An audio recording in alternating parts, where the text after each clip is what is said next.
Welcome, girls, to the Get Up Girl. We are here live on Facebook and going on Instagram later, YouTube, here with my gal, Lisa Cumes. She and I met in our mastermind program with Chris Harder and along with his wife, Lori. Shout out. I talk about him a lot. And so Lisa and I got to drive together, live together for about 3 to 4 days and really get to know each other as women, as a human being, as a business owner. And I'm so grateful. So Lisa, welcome to the show. And I'm excited to hear from you today. Oh, Joanna, you literally have made such an impact and an influence on my life in the short period of time that I've known you that I have such amazing respect. And while we have different businesses, different backgrounds, we look different, all the things, there's so much in common. And the things that we can share with each other that we didn't even know, the gift you gave me, you were like, oh yeah, this is just what I do. And yet it had a profound effect on me. And then that has trickled down to my family, my team, like my clients, all the things. And I'm forever changed by that interaction, and excited for all the ones to come. So this is just the beginning. Thank you for that. Yeah.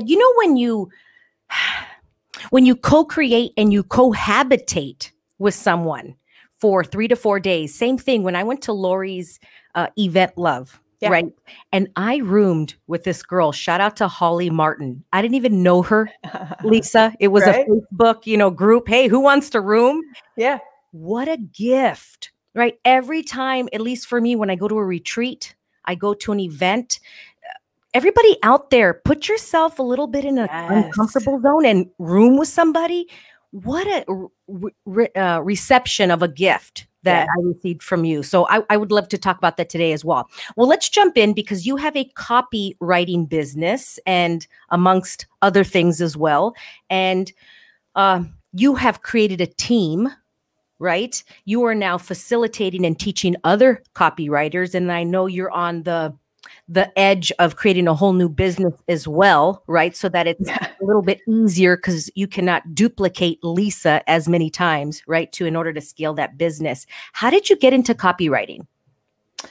I didn't even know what copywriting was. I was those people. I was like, I thought that was a legal term, like trademark copy. Like I didn't know what that was. In fact, it wasn't until somebody told me that I was a copywriter. I was like, okay, that sounds good. I just started out as like writing, and I just happened to be clever with words. I have a sales background, very good with figuring out how to connect with people. And so copywriting is really about writing words that sell, words that move people. And I can do that verbally. So I learned how to put it into writing. I started by writing blogs for people, and they're like, wow, that's really good. And can you do this for me? And I've always just said yes. Somebody will say, can you? And it literally doesn't matter what. I have a default that says yes. Yeah. And I'll go figure that out. Right? I've even told people, like, you don't even have to pay me. Like, I will go figure this out. And then, you can pay me when I figure it, all the things. I always take opportunities where I could learn. And so I would be working with a client on a blog, and I would say, hey, your website's not really clear. Can I have a stab at like fixing that up? And they're like, sure. Can you do that? I was like, let's see. So, I very rarely wait for people to ask, or I never wait till I think I'm ready. I just kind of see something that I think could be better, and I jump in. So that's really how copywriting came about for me. And then I read the book by Donald Miller and followed him on StoryBrand. And this is kind of like a manual for copywriting. And I said, I like that. And I just stuck with one way of copywriting. And that is kind of our framework we use for all the writing we do. And that's kind of what legitimized myself anyway, as a copywriter, because I had a framework. I had something I could say I did. Yeah. Shout out to Donald Miller. He also has his new book, Business Made Simple. Yes. Everybody check that out. That is like the Bible. And plus, brand made simple. Lisa, I'm right there with you. I was in business for a couple years. Gosh, I was in my mid-20s, early 20s, and everybody would throw around the word copy. Oh, add some copy here, do this. And I would nod, but I felt so stupid, and I was so embarrassed to ask, what is copy? I have no idea. It was like 3 years. So until this day, Lisa, I'll still tell it to other people or employees. Hey, add some copy here. We got to work on the copy. Other business owners, and they're like, I could tell that they're embarrassed as I was to go, what the heck is copy? I have no idea what you're saying. Right. Yeah. And it truly is just words that sell. And it's different than content writing, which is words that build trust or build a relationship.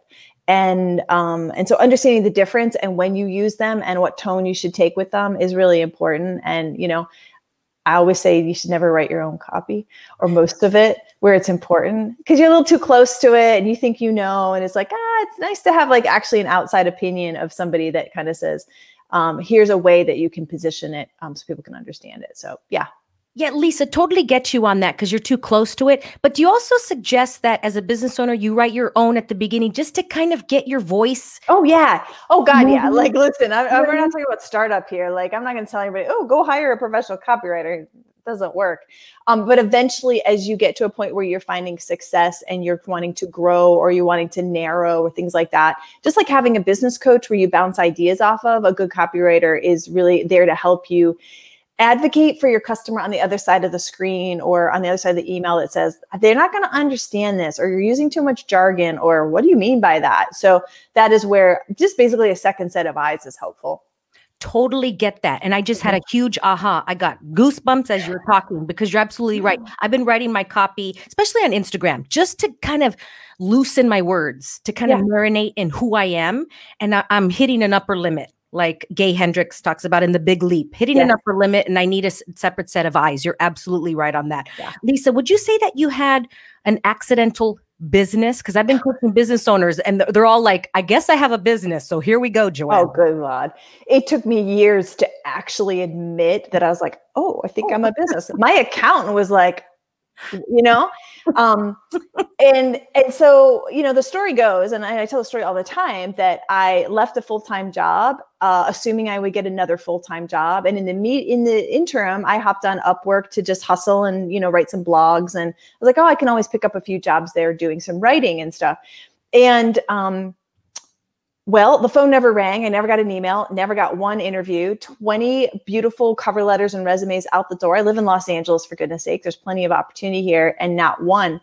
And about 3 or 4 weeks in, I had a coming to Jesus moment where I was like, oh, shit, this is it. Like I'm a single mom at this point, very newly single, and 3 kids. And I was like, I have to make this work. So I don't know about accidental or more like, get your, you know, life together and put your head down and make this work. And so out of hunger and necessity, a business was built, not having any idea that I was going to create. I was still kind of doing it for a good year with Google Docs and PayPal and, you know, like all the things that you need to do to cobble together what we would call a real business, until my accountant was like, you know, you made over $100,000 last year. And I was like, who are you talking to? Like, I'm just a single mom hustling at the end of my kitchen table. That can't be me. Wow. And yet it was. And I was like, I think I have a business here. Wow. And I love, Lisa, how you said yes to everything. Like it was co-creating with you and then it developed. That was myself. That's how I learned so many things. Yeah, I'll do it. Sure. Let me. And it's like the little yellow brick road. Yes. And it'll just kind of find your way into what your client is looking for. They'll tell you what they want. They will tell you 100%. If you are service oriented, meaning you want to serve your client, if you have their best interests at heart, if you enjoy what you're doing, one, you're either going to identify opportunities that you want to step into that maybe you're not quite ready, or they are going to see it in you and pull it out of you. And for most people, the freelancers I coach and work with, they are more prepared, more ready than they think they are. They tend to shy away or go, oh, no, I'm not ready, whatever. But the client goes, can you do this? I will pay you money to blah, blah, blah. Can you do it? And they're like, I say yes and figure it out. Because just by them asking is a vote of confidence. Somebody else is seeing what you can't see in yourself. Ooh, boom. That's good, Lisa. That's freaking good. It's like free business coaching from the client going, you could totally do this, but they're saying it in other words. Yes. Okay. That just reminded me, Lisa, my person that edits my podcasts, I sent him an email and I said, hey, are you interested in editing videos and adding like the copy to the bottom? Yeah. And I said, I think you'd be great. Just like you said, I think you'd be great. And he's like, I never thought of it. All right, let me look into it. And I'm like, if I could put everything in one, that was so good, Lisa. Dang, that was awesome. Okay. Mind bomb right there. This show is all about how to get back up. And, you know, real tips, tricks, whatever you want to call them, steps. Like, what did everybody do to get back after their comeback story? And what I've realized, Lisa, is that we see the end, right? And I'm like, what happened in the middle? Yeah. I was watching a documentary the other day, and I'm like, it was a good documentary, but I wanted the middle. Right. You know what I mean? I wanted to see that. And so tell us about, you know, I know you had a divorce and now you have an amazing partner in your life now. Yeah. How did you get there? Right? That get back up. Well, here's what prompted it. Your message to me was like, hey, our theme is about kind of getting back up from a setback. And literally, this is what I said, like, oh, you got the wrong girl. I haven't had any setbacks. I literally said that to myself. I was like, oh. And then you said, like, especially in the pandemic, I was like, no, I actually did really well in the pandemic. So I was like, oh, maybe I'm not. And I was like, oh, actually, I got divorced. That's probably a setback. And here's the funny thing. Clearly, I don't see it as a setback. That is like what blows my mind. Wow. Is that, oh, where's your biggest failure? And I'd be like, oh, shoot, I don't got to make one up. Like, oh, no, wait a minute. Yeah, a marriage of 11 years failed. I guess that's failure. And then there's part of me that's like, no, not at all. Nope. It's the evolution of who I am and where I was going. And, you know, after many, many, many years of intense work and counseling and therapy, paid, unpaid groups, pastoral counseling, literally 4 years of that, both of us committed to it. We knew that just, nope, we had evolved from on where we were. And, you know, a lot of people have the same story where they meet somebody and they get pregnant and then they say, okay, let's do this. Mm-hmm. And so in some ways the choice has been taken away, or you assume the choice has been taken away. And then if you have any religious background, you are now married for life, right? So there's a lot of societal things that drive our decision-making, and then basically going, well, it's out of my hands, just got to deal with it. And, you know, a lot of people have gone through divorce. This is not a taboo thing anymore. And I think when you get to the point where you realize you could be healthier outside of it and a better parent and a better person outside of the situation, and then you make that choice. So here is where the get up story comes in. I chose to move out. And for most women and moms, that's not quite the role. You know, usually it's the dad that leaves and the mom stays and takes, you know, care of the kids. And so there is some, you know, maybe some stigma around the mom leaving. And I carried a little bit of that with me. And I was like, you know what, it's still the right thing to do. And as I was thinking about our conversation, here's what I wanted to share that gave me the courage to do these things, was that I realized I never wanted to be reliant on somebody, that I had to make decisions because I put myself in a position where I either didn't have money, I didn't have a choice, I didn't have a career, I didn't have these things. And so I would have to stay. And the idea that he was not going to leave the house made it very clear. We could have just like, you know, one of these. And I was like, I'm out. I didn't have a place to go, but I was like, okay, I can make a choice here. And the other thing I wanted to say about this conversation is that I moved into a very tiny 2-bedroom apartment in our local town. We lived in a nice house, and I left with 2 suitcases and $2,000 that I had to borrow from my parents. And I got out and I found a little tiny 2-bedroom house, apartment. I have 3 kids, you guys. Wow. There's not a lot of room for 4 people. Okay. But the thing is, I did what I needed to do, and I didn't tell myself this is my new life. I said, this is what I do for now until I go to the next thing. Oftentimes we think that the problem that we're going through, we are literally going to go through it forever. It feels like this is how it's going to be. And I'll tell you, there was many days in that little tiny 2-bedroom apartment where I'm sitting at the end of my kitchen table working. And then I'd go pick up the kids from school, clear off my office so the kids could do homework while I made dinner. Yeah. And then after dinner, I cleaned the table, and then out came my office again, right? Wow. I'm not trying to tell a sob story here. Luckily, I had a laptop and a table. But you do what you have to do, knowing that it's not forever.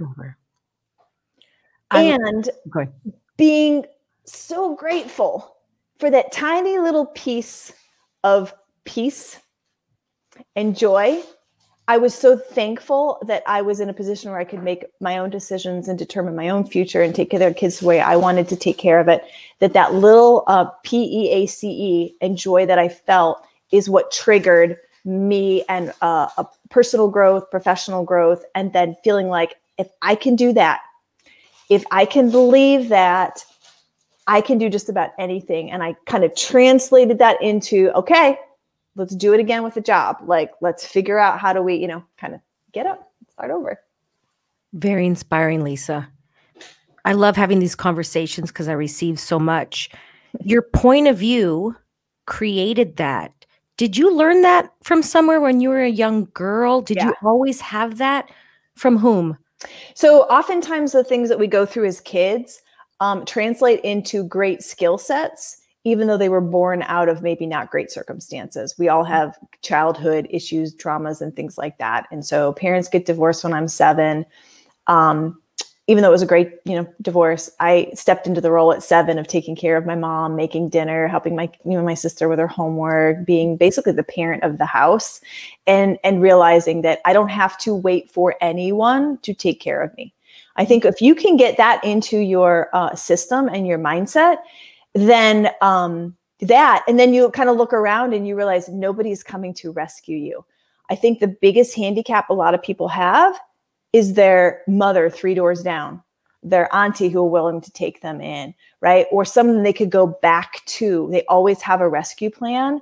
And in some ways, if you can kind of like cancel plan B and now have a rescue plan, I'll tell you what, you get so creative and empowered by making what you have work instead of constantly trying to find, oh, I need something easier. I want something more comfortable. You just go, suck it up. This is what we got. Am I all in? I like to ask myself that question because I've looked at past relationships, past business ventures, and I know now, Lisa, when I was 1 foot in, 1 foot out, but I didn't energetically know it then. Yeah. And now I know when I'm all in something. And when I'm all in something, it's actually easier, even though, like you said, it's not that fun to be in the 2-bedroom apartment. But it was easy. It was easy. Oh, everything changes when it's yours and you've chosen it and you are, responsible for it. You're paying for it. And oh my gosh, I just remember that little place with such fondness. And it wasn't until I think right towards the end where I was like, I'm done. I'm done. We're done here. Next, my accountant was like, listen, you're making enough money. Do you realize you could write your taxes off if you had an office? So I'm encouraging you, go find something bigger because it'd be better for you. And I was like, I got permission. I graduated and we moved into this place. And this is the biggest, best house I've ever lived in my whole life, right? It's like a little princess house. And about 3 months ago, we're like, oh my God, we're busting. We got to get out of here. It's time to go to the next thing. All in. And know when you're all in and when you're even one pinky toe out, that's 1%. And you're just like, and you're looking in the rearview mirror just in case, like you said, having your mom 3 doors down, just in case. Oh, girl, that's good. Yes. And here's the reality too about working for yourself. If we're talking about business and things. There are many days that I woke up and I was like, I'm just going to go get a job. This is not worth it. I want somebody to just pay me and tell me what to do. As a business owner, you make so many decisions. And then there's so many mornings I wake up and I was like, I literally just have to walk downstairs and I can turn on my computer and start making money. And I was like, okay, that's nice too. And so I think you have to go through that growing pain of 2 steps forward, 1 step back, 2 steps forward, 1 step back. So yes, you have to be all in, but there's nobody who's usually all in from day one. Amen. It's just exponential. You just start going, okay. And now I don't think anybody can pay me enough to be their employee. I was just like, nope, sorry, those days are past. I'm making too much money. And so that's a great feeling too. You realize, actually, I have no plan B. I own a business. And like, you know, no plan B. Like, yes, I get it. When there's days, there's moments I have a plan B, but you're like, yeah, there's no plan B. I can know now, Lisa, when I had a plan B unconsciously, or I didn't know. You know what I mean? Energetically, people can feel it. Like, girl, you ain't all in. Yes. Oh, yes, I am. You know, yes, I am. No, girl, you weren't. How old were you, Lisa, when you got married? I was 30. Yeah. So, you know, here's the funny thing. You know, when you get pregnant at 30 and he's 35, you're not kids. You're not dumb. You are adults. And it's not something like, oops, you know, you're like, no, like we're adults. We make this decision. And, you know, I don't regret it in any way.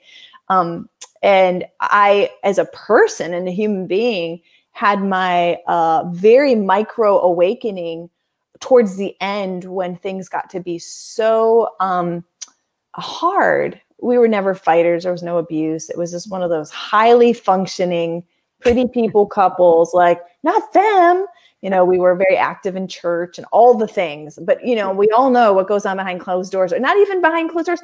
Deep in our heart, we go, this is just not working. And the book that changed everything for me, it was my first kind of entryway into personal development and really the awakening of understanding why we do the things we do. What is the voice in our head? What is love really? You know, what are we here for? Is there a greater purpose? And all the things. And that was my gateway drug into going, oh my gosh, there's more out there than what I've just been told. And what I would tell people is this: if you can go through some kind of an experience that causes you to say, how did I not know this? What it does for you is it goes, what else don't I know? Ooh. If you can start asking that question, like, hold up, that was pretty awesome. Yeah. Am I missing anything else? I love when you talk about getting curious. If you can unlock that Pandora's box just a little bit, I'm telling you, all the stuff will come to you that you need. And I have had, you know, now we've been divorced 4 years, 4.5 years to go through, you know, my graduate program. And now you introduced me to Abraham Hicks and like Joe Dispenza. And I'm just like, I'm getting my master's degree and growth. But I literally say to Joanna almost every day, how did I get to become 47 and not know this stuff? Yeah. And what else don't I know? And I am on a pursuit to know all the things and realize there is just so much more out there for us. And I think that even with Abraham Hicks talks about optimism, hope, curiosity already lifts you higher and puts you in the right vibration to understand that stuff. Mm-hmm. Lisa, I love how you said high functioning pretty couple or whatever you said. That was me with business 15 years ago. I was a high functioning, crazy business owner, or not crazy. Let's say unhappy. Let's say divorced from myself. You know what I mean? Like I was divorced in that way, or I was in a marriage with myself that was high functioning, not good. And so divorcing that relationship with myself, oh my God, that was so good. Okay, one more time, because I know you showed your books, but I want you to show them for anybody. There's so many of them. I just picked a couple off the shelf, and these aren't even recent. These are the ones that, if I go back to my original journey, right? And it's the funny thing is, I get almost all my books from the thrift store. There's no excuse. $2.99 unlocked everything for me, and I was like, oh, this is what love is supposed to be. Okay. What else is it supposed to be, right? So this one is really powerful. It's very old school. It's been around a long time. Like the road less traveled. 20 some odd years. This one is more of like a deeper graduate level. Like this one, I can only read a couple pages at a time. And I was like, oh, let me process that. The power of now. Yeah.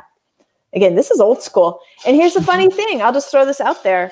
When kind of growing up, or not growing up, in the church, we're not allowed to read this stuff. It was like, oh, you can't read that because that's New Age, or that's not, Bible. And I was like, so for years, I was like, oh, that's of the devil. I can't read that. All the while, It has the most oh, it's just fabulous. So anyway, you know, all the things that, again, I was told that held me back or held myself back, I'm now kind of stepping into. You're in a new relationship now, new partnership. How did that come about? So that happened about a year after separated, moved out, and things like that. And I had, I mean, this could be its own podcast. I had a good 9 months of dating online. Tell the story, Lisa. Please, you had a date a day or what? Please. Oh my God. At least. So they had 2 in a day. Oh, for sure. It was crazy. I had so much fun. I had the most fun time of my life. I'll never regret it. I never have any issues with it. I made friends. I saw all over LA. I rediscovered myself. I showed up as a blank slate every single time. I was very intentional. I was very focused. I was very purposeful with what I was doing. It was about me, not about finding somebody. And when you come into that intention, what happens is you attract the same type of people. So if you're going out desperate, you will find desperate. But I went out finding like really fun, awesome people who were like, yeah, let's just hang out and like have a great conversation, you know? It wasn't about, getting dirty, none of that. It was just really a lot about having fun. And from that, I met some really amazing people. And Mario was the second date I went on. And 9 months. Let's get clear on that. Oh, so yeah. Everybody knows. Yeah. So it was 9 months. He was the second date. And after we went out maybe a couple of times, he was like, you need some time. Go sow your wild oats. Go have some fun. Like, just, you got to go through this. Like, I bless you. Go. Yeah. And through that, we stayed really close friends. And so he watched my whole journey. We would laugh about it. We'd catch up and have a drink. And I tell him all about my crazy stories. And we just connected. We started doing CrossFit together. The whole cliche, it's really good to be friends before you actually get in a relationship. We actually truly were almost best friends. And to the point where it was like, you know what? I'm done. I don't really want to waste my time meeting somebody new. I would rather just hang out with you. And that was kind of when we both aligned at the same time. And he's like, I've just been waiting. And I was like, oh my God. Yeah.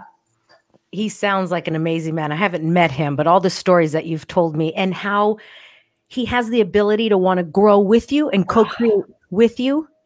Right? Unbelievable. I have never experienced this, even with just with friends. We talk about it a lot. Our mutual respect and our communication, our commitment to communicate and our mutual respect drives everything we do. And the guy is even a more voracious reader than I am. As soon as I pick up a book, he's like, what are you reading? We read the same kind of stuff. So we're learning about it at the same time. Last year, at the beginning of the year, we learned how to do meditation, the transcendental meditation. We meditate together, not like holding hands and weird stuff, but just like we're committed to growing. And so here's the thing. Again, this could be a whole other podcast. He was far on the let's just call it the left, whatever that means. Okay. We gotta get you, yeah. Religiously, political, whatever. And here's Lisa Church girl way over here, just divorced with 3 kids. And we meet online and we go out and he's like, sorry, honey, like this is not gonna work, right? Fast forward 4 years and literally we have both come to center. We grew together. And I know people that's probably going, man, I wish my, and I can see, I already feel it in a lot of people going, well, that's not my story. I can't change. Like, it is so heartbreaking. But if you believe it's possible and you go first, so you don't wait for that, you have to go first and you will attract that. And so on paper, we did not look compatible at all. But if you have a growth mindset or you're committed to your own personal growth and you attract that, sky's the limit of where you can go as a couple. Where you start is not where you actually live. Like, no way. So that's what I would say. Lisa, the way you said when you were dating for those 9 months and almost a date every day, 2 a day, you said, I'm going to do this. It's going to be fun. I'm going to show up for me. Girl, I'm right there with you because I can tell when I was dating, months back, a year back, when it was like out of desperation. I just wanted like somebody to hang out with me during the quarantine. Sure. And then when I'm like, oh, let's have fun, he pops into my life like within a second, like he's just right there. And it's like, wow, it actually can get better, and co-creating together. Yes. Who's going to go first? Maybe he'll go first today. Maybe I'll go first today. Thank you for sharing that. And this one part that I do remember, and I only tried it for a little bit because he popped in right after we went on our event. Yeah. But you said you would always sit. When was your non-negotiable when you go out on a date? I had these crazy rules. Phenomenal. I had these crazy rules, right? I was pretty easygoing, very trusting, somewhat naive. I live in LA. I literally would, meet people like out. I just had a trusting nature. I got to know them a little bit. Anyway, I had a rule that whenever we would meet, that I never sat across from a table with anybody. I mean, listen, we all know, like, don't go for a big dinner your first date. Like, that's a disaster. So one, I always preferred the bar because we could sit side by side.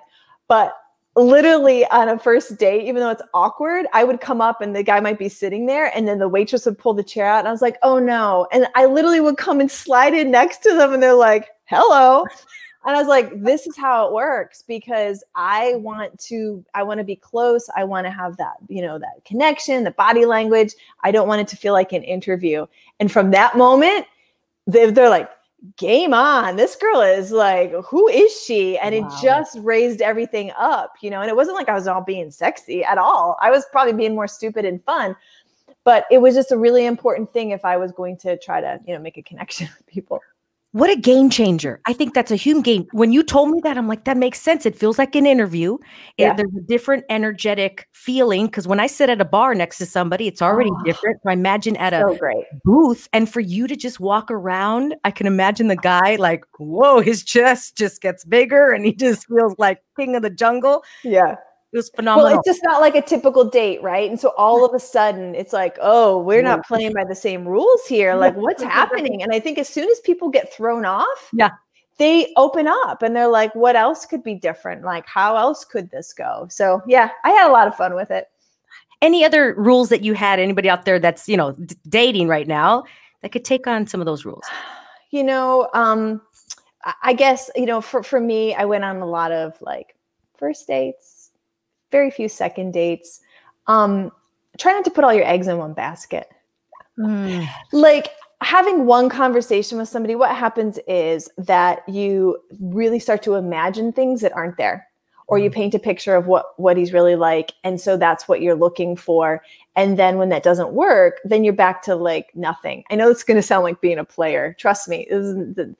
When you have a few conversations going, and you're not there to answer immediately, or, hey, you want to go out tonight? Yeah, I'm free. All of that, you legitimately are kind of like busy. And you're like, yeah, I'm free next Tuesday.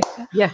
Oh, hello. They're like, it's this thing, if you pull back a little bit, that they lean in. And again, I didn't do it on purpose. I just kept a very busy schedule. Now listen, I didn't date every single night. I had kids, but it was kind of like, 1 week on, 1 week off, 5 days and 3 days. And so like, whenever I was like, I'm ready. So I got a little rest, and then I would go out and go out and stuff. But literally, don't put all your eggs in one basket, and don't make assumptions, and don't take things personally. Read the 4 agreements if you haven't yet, but just literally keep your word. Don't assume anything. Don't take it personally if they don't call you back. People have all kinds of shit going on in their life. Yeah. And it's not about you. It is never about you. And so this is such a great experiment lab to like remind yourself, okay, that's right. It's not about me. Absolutely. And then do your best. 4 agreements, everybody. Yes. Shout out to that book. Yes. Easy, fun, simple read to listen to and to read. I know you were listening to it, but again and again.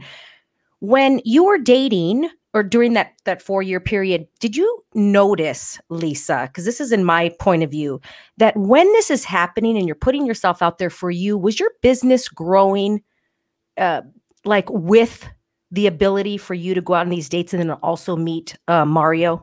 The confidence translated. I think it's really important to do physical things in your life that you can borrow the confidence to then take into your professional life. I'm writing that down. So a segue here for a second. I started CrossFit right after I met Mario. He said, oh, I do CrossFit. And I was like, I'm interested. I don't know how to do this. That again is a whole nother podcast. Me showing up scared every single day, crying every time I showed up to CrossFit. So with like, your eyes like this. What are they going to ask me to do? And I'd walk in and I'd see the ropes hanging and I'd be like, oh shit, like rope climbs. Anyway, I did hard stuff physically to prove to myself that I could just do hard stuff. If you have not positioned yourself so that you're doing something hard, then you're going to have a hard time when hard things come. We do hard things now so we can do even harder things later. Put that on a t-shirt because it is so true. And too many people do not actually proactively position themselves to do hard things. Right? And that's why an exercise routine is really important. Going on first dates, that's a hard thing for some people, right? Like, it is. So just getting the nerve to go up and out there and have a conversation and prove to yourself, I didn't die. That was actually fun. I don't like them, but at least I did it. I remember one time, this is so good. I had a hard time speaking my mind in my marriage. I had a hard time saying what I really wanted. I was quite passive, somewhat passive aggressive in the sense that I'd huff and puff. And I wanted to learn to say the tough things. And guess what? Dating will give you lots of opportunities. No, I'm not ready for that, or put it away, or whatever you need to say. Okay. Anyway, so I'm on his date and, you know, he bought a drink. Okay. Anyway, just real long story short, literally from the second I saw him walk from the parking lot, I was like, oh no. You already knew. So let's go in, have a drink. And then he bought a round and I bought a round. He's like, hey, you ready for another round? I remember I went to the bathroom and I prepped myself. It's like, okay, this is where you're going to say hard things. Yeah. This is where you're going to do it and you're not going to die. I was texting my friend in the bathroom. I was like, I can do this. I can do this. And I loved it. I came out and I was like, Mark, this has been really awesome. I'll be honest. I don't feel a connection. I want to be really upfront with you. I've really enjoyed our time. I think you're fascinating. I'm not even just saying that. This is super awesome what you're doing. He wrote horror movies and was a director. And I was like, wow, very different. And anyway, so I said, I'm going to go. And I feel really good being able to end it this way. And so thank you. And he was like, that is so refreshing. He's like, you're not telling me you're going to call, but you don't. You make. I was like, no, I just wanted to be honest with you because I actually respect you.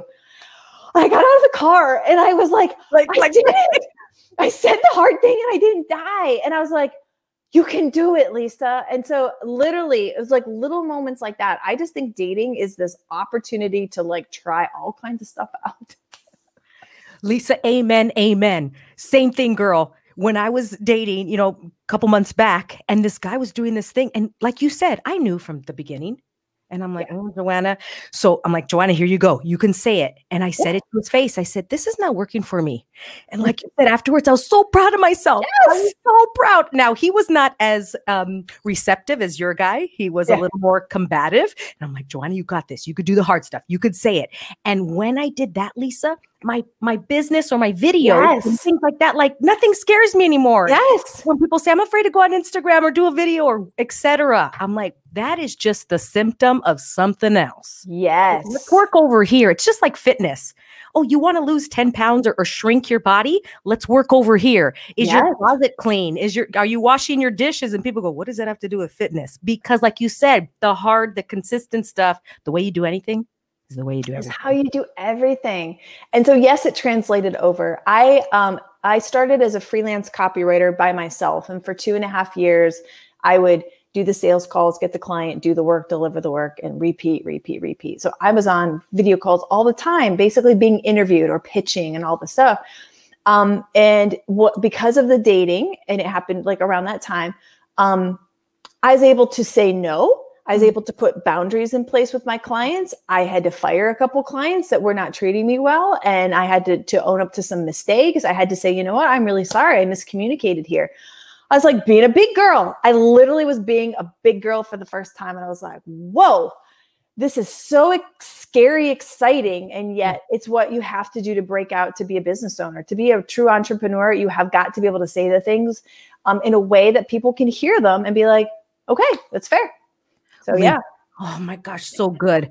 I always say being on these dating apps is like a master's degree in yourself. Yes. I'm like, just go out there and date. That's a master's. Yes. Let's do it for a whole year, whatever it takes. You know what I mean? Oh, thank you for bringing that up. Last thing before we end this, Lisa. Yeah. Now, I know the pandemic hasn't really affected you in your business. You know, how does it get better? So grateful. And what have you received, or a lesson or a gift from the pandemic with your business that you can see now after 10 months? Really great question. And, you know, let me be clear, as I said in the beginning, I guess I don't see setbacks as much. I happen to be an Enneagram 3. We're always looking at the shiny side of things. You know, I have 3 kids that are homeschooling now here. In fact, that was at Ruckus. They were all making lunch just a few minutes ago. Sorry about that. So that has been challenging, in that balancing a business while still really stepping into the mom role even more and making sure the kids are okay. All of us are doing that. So I don't know, don't cry me a river. Like I understand that.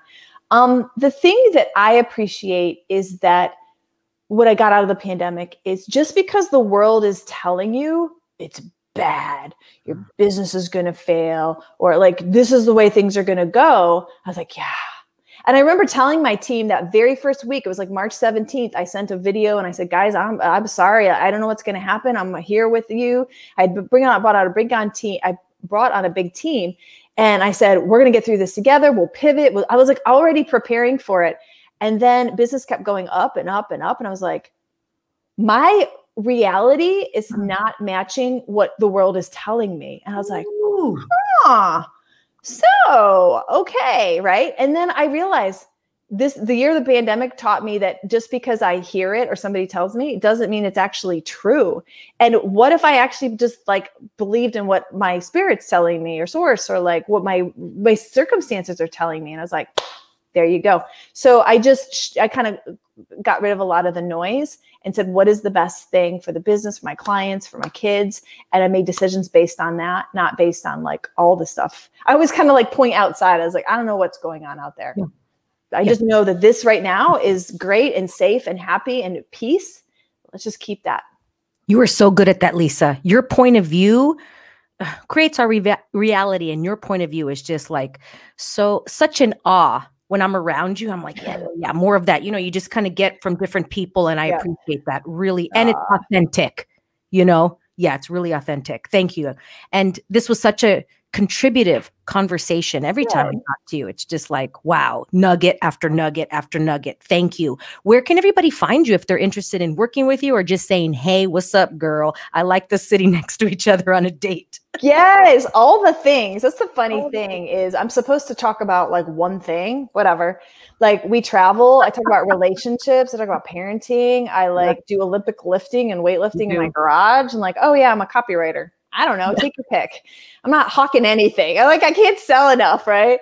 I think the thing that you know, you can find me on Instagram at Lisa Cumes. Facebook's a great place. I have if you're into like being an entrepreneur or freelancer or business owner, I have a couple of Facebook groups you guys can post the link to, where I'm there. I show up for my community and I talk like this. I have real talk. I put on a free masterclass every month where I do free teaching. And if you just watch that, you'd be like, man, I can go conquer the world. Mm-hmm. You know, I sell courses and things, but really, I have been blessed with such abundance in my life that it's overflowing. And I just have the business mind to set some structures up to get the overflow to the right places. And so whether you're a business owner and you need coaching, or you need copywriting help, or you're a freelancer, all the things, but stories are highly entertaining. I kind of say it like it is. And yeah, and you get to have a sneak peek at Mario. Yes.